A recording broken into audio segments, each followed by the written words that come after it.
Prince Harry's ultimate shame as he puts the Kardashians before the veterans who he claims to care most about. It was a tale of two contrasting headlines on Sunday. Let's talk about the absolute train wreck that was Prince Harry and Meghan Markle's appearance at Kris Jenner's 70th birthday bash. Because honestly, it might just be one of the most tone-deaf moves Harry has ever made. Picture this. While King Charles, Queen Camilla, Princess Kate, and even young Prince George were in London marking Remembrance Weekend, a world away from royal duty, Prince Harry seems fed up of being paraded and unable to stage a rictus grin as he and populous Meghan visit Kris Jenner's 70th on the eve of Remembrance Sunday.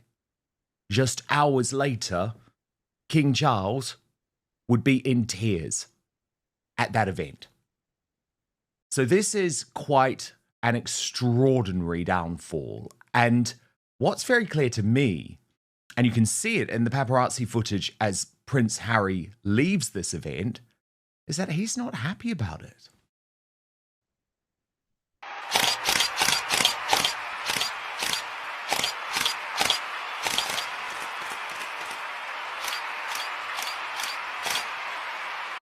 As for Miss Markle, we know that she didn't wear a poppy on purpose because she tells the Daily Mail they're not widely available. Meghan attended the glitzy James Bond-themed party at Jeff Bezos' $165 million mansion on Remembrance Weekend with the commemorative symbol noticeably missing from her glamorous outfit, the Mail reports. Harry, meanwhile, had one pinned to his tuxedo, which he obtained after donating to the appeal during his recent visit to Canada. Sources have told the Daily Mail Meghan was unable to visibly honour the war dead as poppies are not widely available in the States, unlike in Commonwealth countries, although in the past she's had no problem tracking them down. And of course, the body language between these two is now just abundantly clear, knowing the narcissist posted, "Miserable man and rictus grinning narcissist attend birthday party, one bored, the other fueled." A furious Tory Bakahi wrote, "The royal family are meant to honour the fallen on a solemn Remembrance Weekend in the UK, but the dumb, traitorous Prince Harry and his grinning wannabe instead chose to honour a Kardashian 5,000 miles away. No interest in duty, just tacky fame." From Stephanie Sidley, Harry and Meghan Markle, Tyler Perry, Oprah and Justin Bieber all attend Kris Jenner's 70th birthday party. Do I even need to say anything else? No, you don't. And Stephanie Sidley mused, "Harry and Meghan Markle will be on the episode of Kris Jenner's 70th birthday party on Hulu. We all knew this was going to happen eventually. This is the end of the road." And of course, the whole thing, according to Nancy, was just one big publicity stunt. The Kardashians don't have the same pull they once did. Their Hulu show has tanked, and this feels like their latest attempt to stay relevant and grab attention because, yes, the police were called to the event, as this footage shows. And the thing is, right, when you're talking about a party like this being so tacky that the police end up coming on a day where Prince Harry knew the optics were going to look so terrible for him, actually, I have very limited sympathy. And I also have no sympathy, if we just come back to me here, for Ms. Markle refusing to wear one of these because she knows how to get them. This was purposeful. But by the way, the thing that is actually so mortifying, look at Kris Jenner's post on Instagram immediately after the party. And this is why you know how much the stock of Harry and Meghan has fallen. I think there are the maximum of 20 pictures in this slideshow, including a gurning Mariah Carey, a whole load of celebrities who I don't even know. Gayle King, she made the mix. Not one glimpse of the royal couple. Because the reality is that in Hollywood, they're not royalty anymore. They're on the D list. So they may get the invite, but they're not on the Snoop Dogg or Oprah Winfrey level. And let me also just show you, this was a 2-event night for Meghan, but only one outfit. She attended the Serena Williams function before heading to Kardashian HQ, where Harry, again, managed not much more than a grimace. One of the most solemn and meaningful royal events of the year, Harry and Meghan were halfway across the world, partying with the Kardashians, Jeff Bezos, and Oprah in Beverly Hills. Yes, really, and to make it worse, Meghan didn't even wear a poppy. At this point, Harry's downward spiral isn't even shocking anymore. It's just sad. The man who used to command global admiration for his military service and charity work is now best known for awkward red carpets and tone-deaf choices. Every time he tries to prove he's still royal, he only reminds the world how far he's drifted from that identity. So, for all the royal news, let's team up now stateside with the Royal News Network. Its editor, Brittany, joins me now. Brittany, quite extraordinary optics, given Harry claims, and remember he wrote that personal note last week saying he cares nothing more, Brittany, than the British veterans.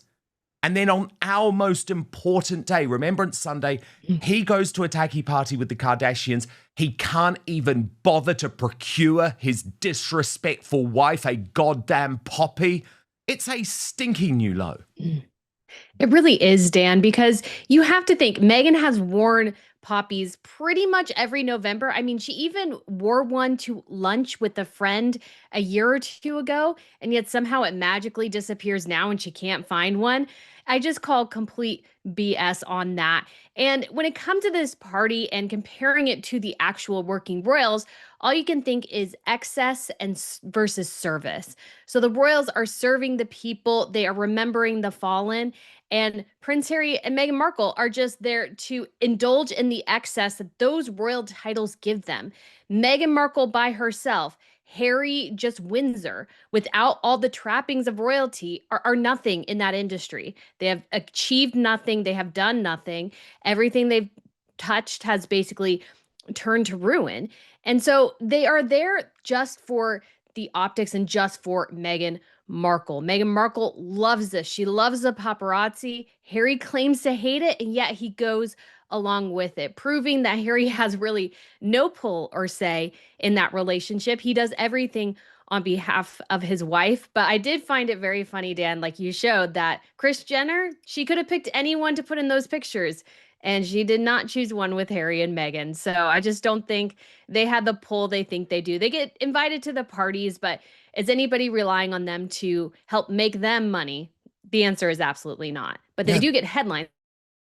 Yeah, they're so far down the pecking order.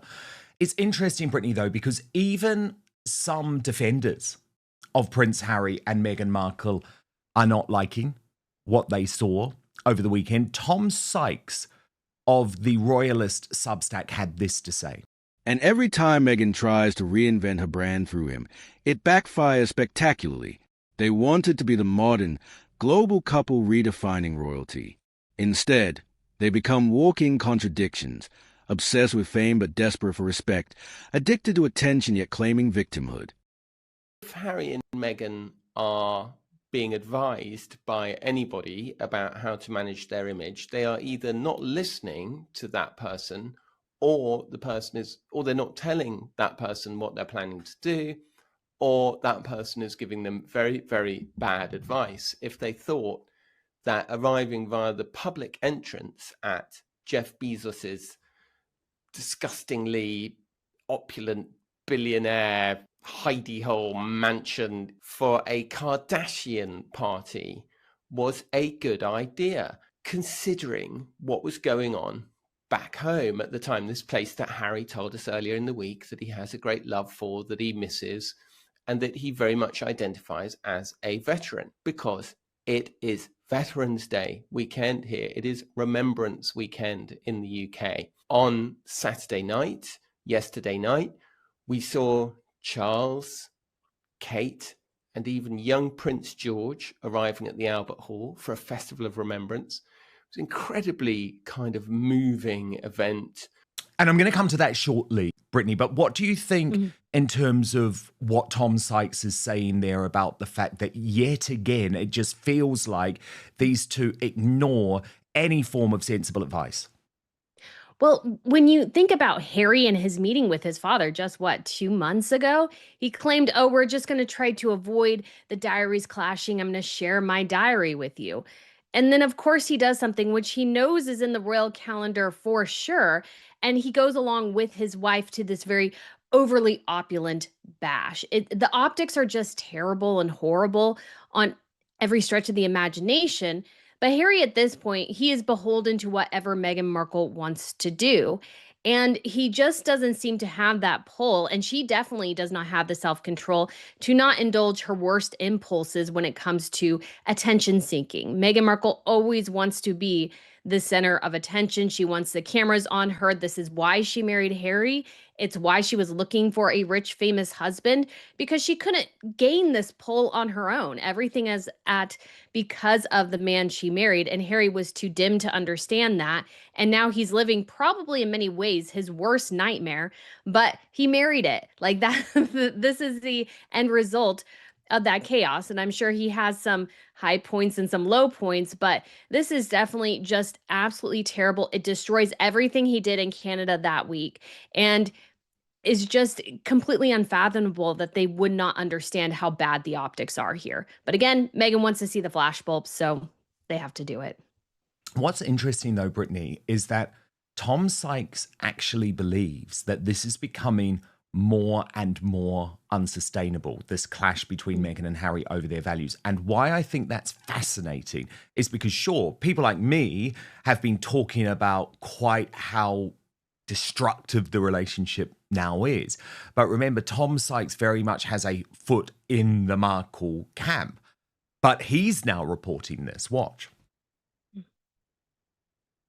It just clashes completely with Harry's stated goals and Harry's stated principles, which is privacy, which is, he does not like being in these situations. And they keep coming together and crashing against each other, and it's just becoming more and more unsustainable in my opinion. I think that by turning up at a party on Saturday the 8th of November 2025, literally as the other side of your family are attending, worthy, but I'm sure not particularly great fun, like events in London at the Royal Albert Hall or at the Cenotaph, like literally doing that at the same time as they're doing that. The contrast that you're inviting is just absolutely, it's just so obvious to me. More and more unsustainable, Brittany. He's talking about their marriage there. In the end, Harry's night with the Kardashians wasn't just another Hollywood misstep. It was symbolic. It showed how lost has become. Once the soldier prince, now the reluctant plus one in a world that doesn't really want him. Meanwhile, back home, a young prince is stepping up, a weary king is soldiering on, and the institution Harry abandoned continues without him, steadier than ever. Oh, yes. Dan, when it comes to marriage and relationships, especially long-term ones, you really have to have a lot of things in common, hobbies and interests and those sorts of things. Not everything, but you do need to have a lot of things and a good foundation for what are your shared values. But we see where I think Meghan has talked about the value of privacy and these sorts of things. I think we all know it's a smoke screen for what she really wants, which is absolute control over her image. And so she does that in particular ways and forces Harry to parade himself around the paparazzis when he's previously said that it's PTSD for him to see those camera flashes and to think of his mom. And I can imagine that being true. And so for his wife to not have any sympathy for his experiences and just continue to draw him out so she can go to these parties, because again, they're getting that invitation because of him, not her. I just think it's unbelievably cruel. And between that and all the strife with his family, and you see this sort of kind of clash, this bipolarness with Harry, where he really wants to be royal and British again and everything. And yet he still continues to sort of indulge in this Americana lifestyle and this fame and fortune of Hollywood. You see just this inevitable clash of, I think, personality and I think purpose in life. I think Harry is directionless. I think he doesn't really have a greater vision for what he wants to be. And he doesn't really have a job anymore, it seems like, either. And so the guy is just kind of puttering around trying to find meaning in his life. And he lets his wife dictate far, far too much of that.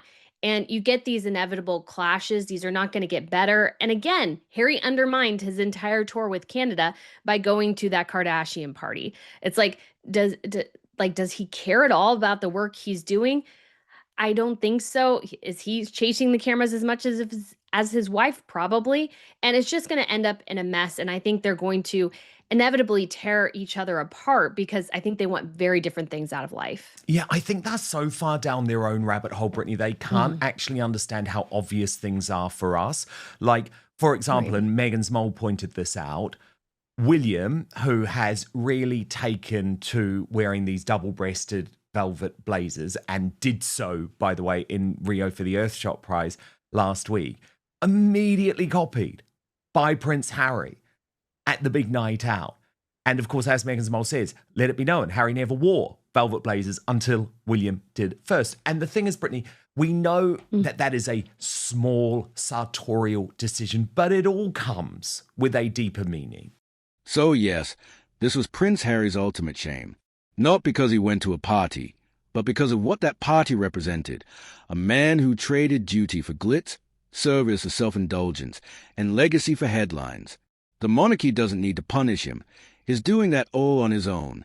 Let me know what you think about this video in the comment section.